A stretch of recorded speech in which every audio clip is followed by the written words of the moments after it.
Olá pessoal, estamos de volta para a nossa parte 3 da videoaula de manejo farmacológico da dor, principalmente no aspecto da dor crônica, e vamos dar continuidade falando sobre os fármacos anti-inflamatórios. Então, vou aqui disponibilizar novamente o nosso material, tá certo? E eu disse na aula passada que existem dois grandes grupos de anti-inflamatórios, os anti-inflamatórios não esteroidais, que são os AINES, que são os anti-inflamatórios tradicionais, e os anti-inflamatórios esteroides ou esteroidais, que são clinicamente conhecidos como corticoides. E nós iremos iniciar o nosso estudo pela discussão dos anti-inflamatórios não esteroidais, que são os anti-inflamatórios tradicionais aí na nossa prática clínica, na nossa clínica. Tá certo? Então, os anti-inflamatórios não esteroidais, primeira coisa que nós temos que discutir é em relação à questão envolvendo a via biológica pelo qual os anti-inflamatórios não esteroidais desempenham o seu mecanismo, né, de ação. Lembrando que a ação dos anti-inflamatórios não esteroidais ela é caracterizada por uma tríade de ação. Então, todos os anti-inflamatórios não esteroidais apresentam ação analgésica, antitérmica ou antipirética, né? E anti-inflamatória. Mas essa ação, essas ações entre os representantes da classe são variáveis, né? Eles variam em termos de potência, né? Eles distinguem-se em termos de potência de ação analgésica, anti-inflamatória e antipirética, tá? Então nós temos aqueles que têm uma maior potência em relação à ação anti-inflamatória e nós temos aqueles que são mais potentes quanto à ação analgésica e antitérmica, tá certo? Mas ambos apresentam essa tríade. Então deixa eu passar aqui e vir para a via, para a gente discutir a via biológica de ação dos anti-inflamatórios não esteroidais. Vamos lá. Pessoal, então, seguinte, nós temos que abordar sobre a via do ácido araquidônico, que é a via de formação de moléculas que conhecemos como eicosanoides, né? Os eicosanoides são basicamente representados pelas prostaglandinas, tromboxano e leucotrienos, tá? E os eicosanoides, que são sintetizados a partir da via do ácido araquidônico, derivam-se do metabolismo de lipídios, tá? Mais especificamente dos fosfolipídios, aqueles mesmos fosfolipídios, por exemplo, que fazem parte da estrutura de membrana, né? Então, a partir do ácido linoleico, por exemplo, nós temos aí os fosfolipídios, né, que são substrato, que servem de substrato para uma enzima chamada de fosfolipase A2, e a fosfolipase A2, então, utilizando os fosfolipídios como substrato, produzem uma molécula chamada de ácido araquidônico, né? Então tá aí o ácido araquidônico, que é a nossa molécula-alvo para a via biosintética dos eicosanoides, né? Por isso que os eicosanoides derivam-se do metabolismo de lipídio, que tudo parte do ácido araquidônico, e o ácido araquidônico provém, por exemplo, dos fosfolipídios de membrana, né? Dos fosfolipídios, né? Não só os fosfolipídios presentes nas membranas, sob a ação de uma enzima chamada fosfolipase A2. Tá? Aí o ácido araquidônico, por sua vez, pode servir de substrato para basicamente duas enzimas, né? Uma delas chamada de 5-lipooxigenase. Então, quando a 5-lipooxigenase ela utiliza o ácido araquidônico como substrato, ela produz moléculas denominadas leucotrienos, né, que são representados aqui alguns leucotrienos que eu estou mostrando para vocês, né? O LTA4, LTB4, LTC4, LTD4, LTE4 são leucotrienos que fazem parte dos nossos eicosanoides, constituem um dos eicosanoides importantes, que são os leucotrienos, tá certo? Representado pela sigla LT, tá? E os leucotrienos têm um papel biológico muito importante. Os leucotrienos têm um papel biológico de broncoconstrição. Inclusive, eles estão muito envolvidos nos mecanismos das condições respiratórias, como a asma, bronquite, né? Enfim. tá? Então estão aí os leucotrienos que são sintetizados a partir do ácido araquidônico sobre a ação da enzima chamada 5-lipooxigenase. A outra enzima que é mais importante até para a gente, aqui nesse momento que nós estamos abordando sobre anti-inflamatórios não esteroidais, é a ciclooxigenase. Então, percebam que nós temos principalmente, que se discute em termos de alvo farmacológico, dois isotipos aí, né? Isoenzimas de ciclooxigenase, a COX-1, tipo 1, também chamada de fisiológica, e a COX-2, chamada de inflamação induzida, né? Então nós temos dois tipos aí, mas a ciclooxigenase ou as ciclooxigenases utilizam o ácido araquidônico como substrato e vão formar moléculas denominadas de prostaglandinas, né? Representadas pela letra PG aí, tá? Então aí nós temos uma prostaglandina precursora, que é a PGG2, que sobre a ação de uma peroxidase forma a principal prostaglandina, que vai ser utilizada para formar as outras e também vai ser alvo aí de outra enzima para formar o tromboxano, que é a PGH2, tá? Então as prostaglandinas constituem-se outro eicosanoide, outro grupo de eicosanoides importantes e constituem-se como sendo os principais mediadores químicos do estado inflamatório, as prostaglandinas, tá? Então a PGG2, por sua vez, sofre a ação da peroxidase e forma PGH2, que por sua vez irá formar os outros três tipos principais aí de prostaglandinas, PGD2, PGE2 e PGF2, né? 2-alfa ali especificamente. Além disso, a PGH2, que é a prostaglandina H2, ela serve de substrato para duas outras enzimas, tá? Uma chamada de prostaciclina sintase para formar a PGI2, que é a nossa prostaciclina, tá certo? Também chamada de prostaciclina, tá?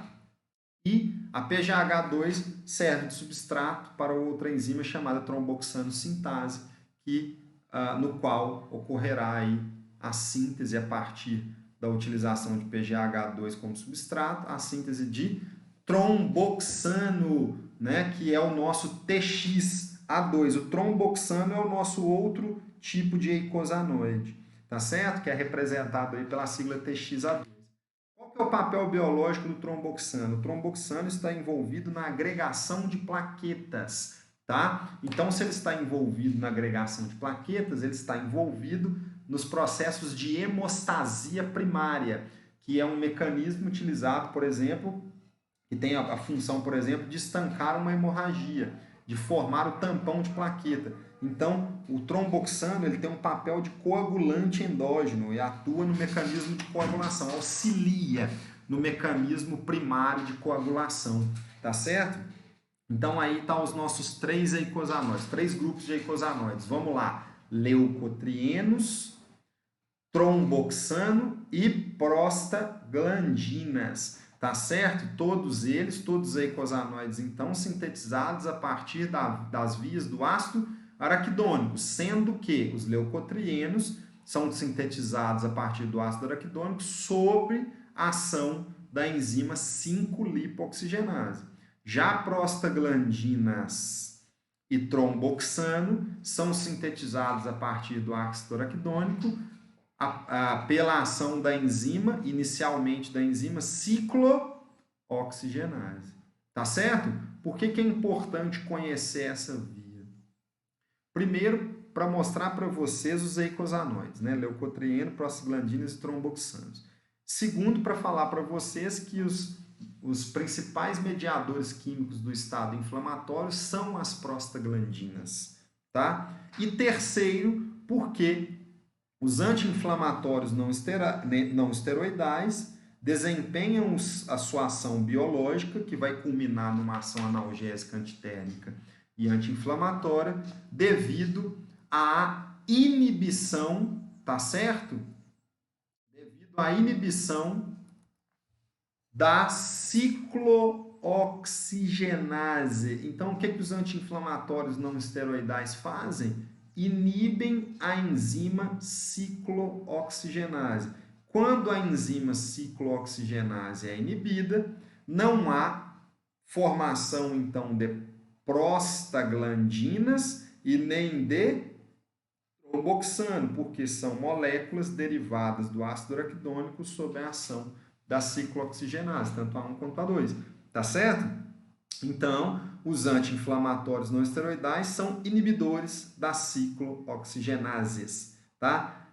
Uma outra questão importante de entender aqui sobre a ciclooxigenase é que nós temos aqui, eu representei para vocês que nós temos aí, em termos de importância clínica, né?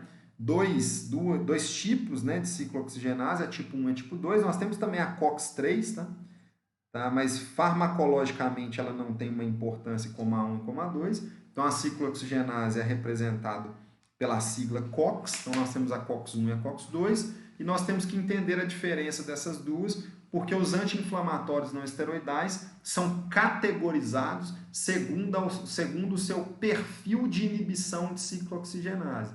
Ou seja, nós temos aqueles que inibem seletivamente a COX-1, nós temos aqueles que são inibidores não seletivos de COX e nós temos aqueles que são inibidores seletivos de COX-2, basicamente, tá certo? Então é importante conhecer as características da ciclooxigenase, tá certo, pessoal? Então essa via é uma via importante para que vocês entendam.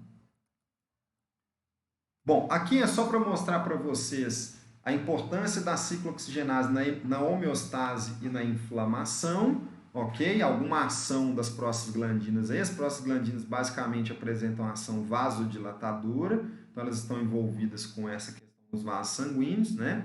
A PGD2, ela é liberada de células de mastócitos, né? E estão envolvidas com estímulo alérgico.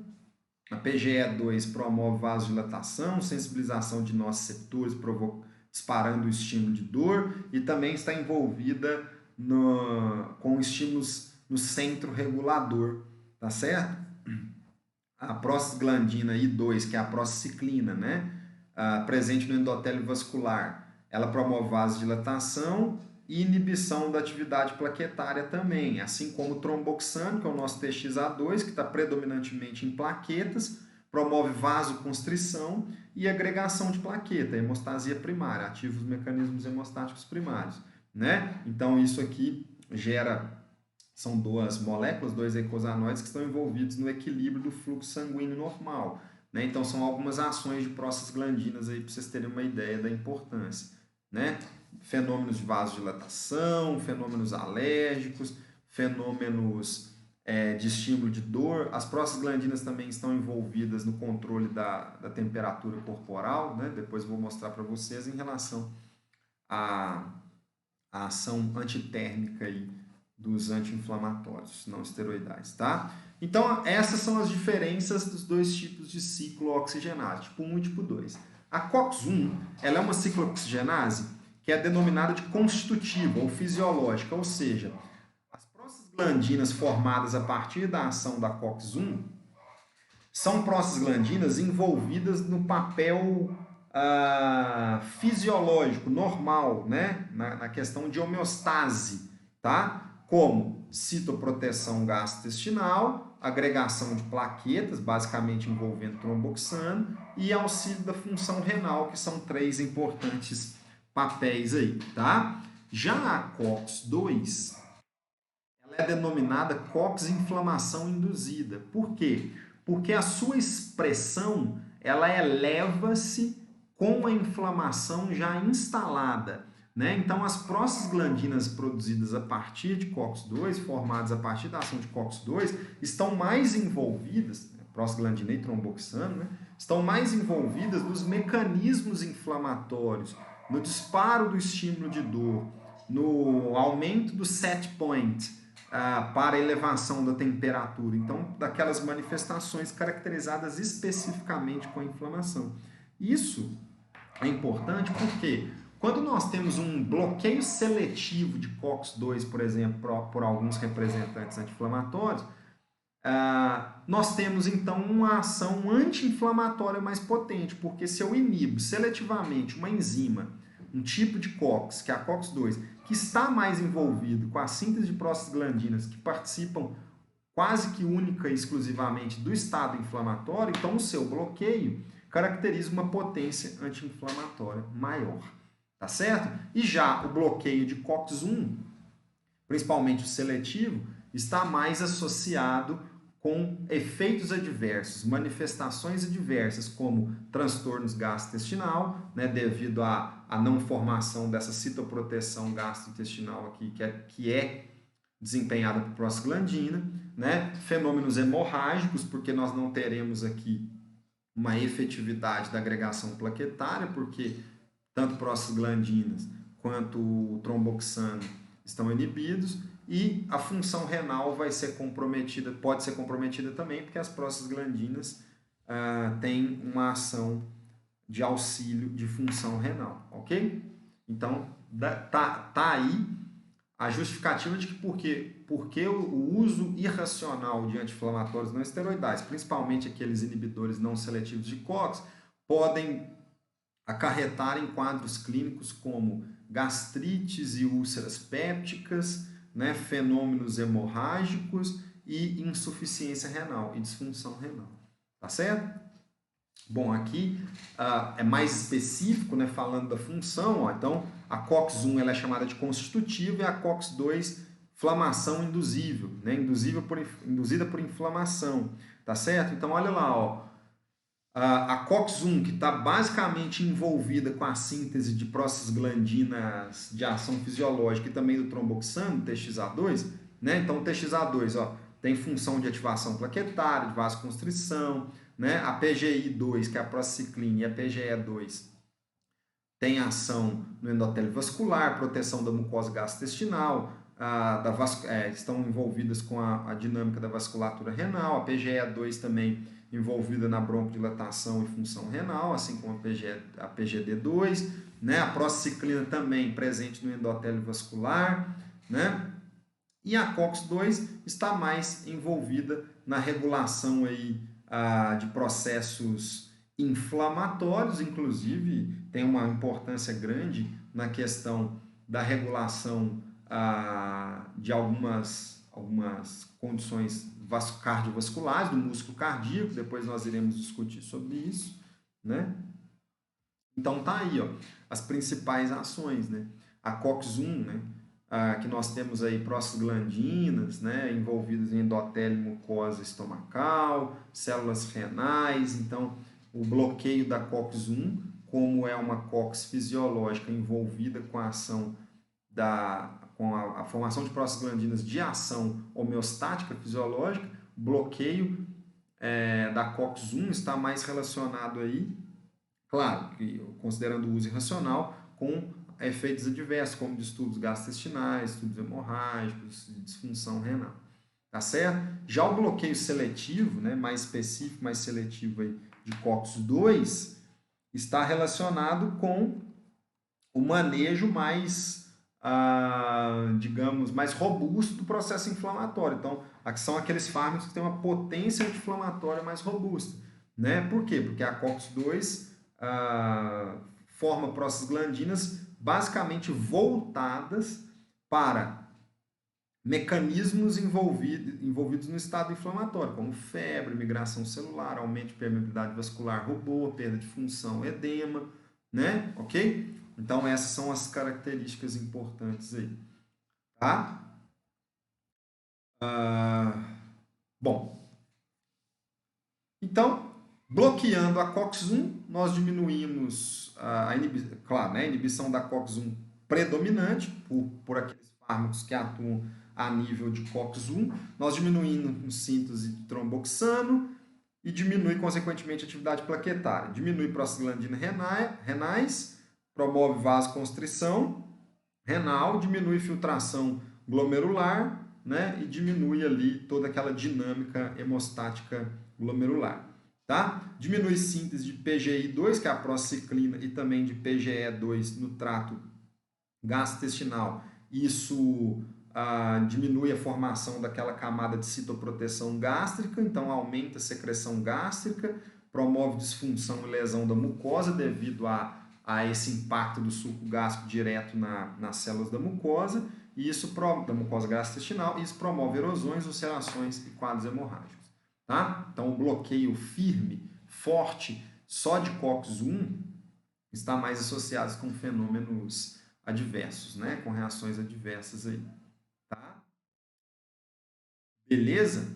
E bloqueando com a COX-2, quais são as principais consequências? Além da gente ter uma maior potência anti-inflamatória, nós temos um impacto negativo a nível cardiovascular, porque a COX-2 ela tem uma ação importante no sistema cardiovascular. Então, o bloqueio da COX-2 em termos de desvantagens, porque vantagem, qual que é a vantagem?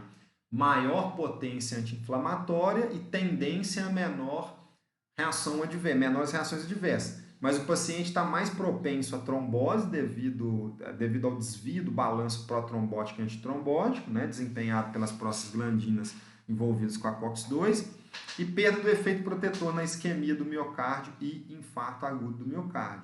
Tá?